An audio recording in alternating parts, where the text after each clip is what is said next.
பஜ்ஜி போண்டா கடையில் கூட்டம் இருக்கா இல்லையோ என்னன்னு தெரியாது. ஆனால் இந்த தள்ளுவண்டி கடை மசாலா பூரி கடையில் கூட்டம் இருந்துக்கிட்டே இருக்கும். நல்லா 10 பூரியை நொறுக்கி போட்டு அதுக்கு மேலே இந்த மசாலா ஊற்றி அதுக்கப்புறமா பொடியாக நறுக்கின வெங்காயம் கூடவே கார்ன்ஃப்ளெக்ஸ் ஊற்றி கொடுப்பாங்க. சாப்பிட்றதுக்கு நல்லா சுட சுட சூப்பராக இருக்கும். எப்படி செய்கிறதுன்னு பார்த்துருவோமா?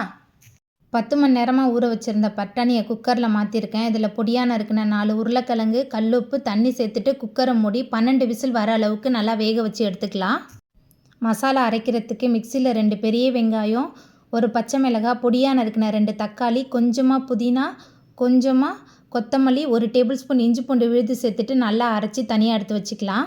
இந்த பக்கம் பட்டாணி அதுக்கப்புறம் உருளைக்கிழங்கு நல்லா வெந்ததுக்கு அப்புறமா மசிச்சுட்டு இதையும் தனியாக எடுத்து வச்சுக்கலாம். தாளிக்கிறதுக்கு எண்ணெய் சேர்த்து எண்ணெய் சூடான பிறகு மிக்சியில் சேர்த்து அரைச்ச விழுது சேர்த்துட்டு பச்சை வாசனை போகிற அளவுக்கு நல்லா வதக்கி விட்டுறலாம். வதங்கி வந்த பிறகு குழம்பு மிளகாய்த்தூள் 4 table spoon, 2 table spoon garam masala, 1 teaspoon மஞ்சத்தூள், ஏற்கனவே பட்டாணி வேக வைக்கும்போது உப்பு சேர்த்துருக்கோம். இந்த மசாலாவுக்கு தேவையான அளவுக்கு உப்பு மட்டும் சேர்த்துட்டு நல்லா கலந்துட்டு வதக்கிடலாம். வதங்கி வந்த பிறகு வேக வச்சிருந்த பட்டாணி உருளைக்கிழங்கு கலவை சேர்த்துட்டு நல்லா கலந்துட்டு கொதிக்க விடலாம். நல்லா கொதி வந்த பிறகு அரை மூடி எலுமிச்சை பழத்தோட சாறு கூடவே பொடியாக நறுக்கின மல்லித்தலை தூவிக்கலாம். எல்லாமே சேர்ந்து நல்லா கொதி வந்த பிறகு நல்லா சூடாக சுட சுட எடுத்து பரிமாறி பாருங்கள். ரொம்ப சூப்பராக இருக்கும்.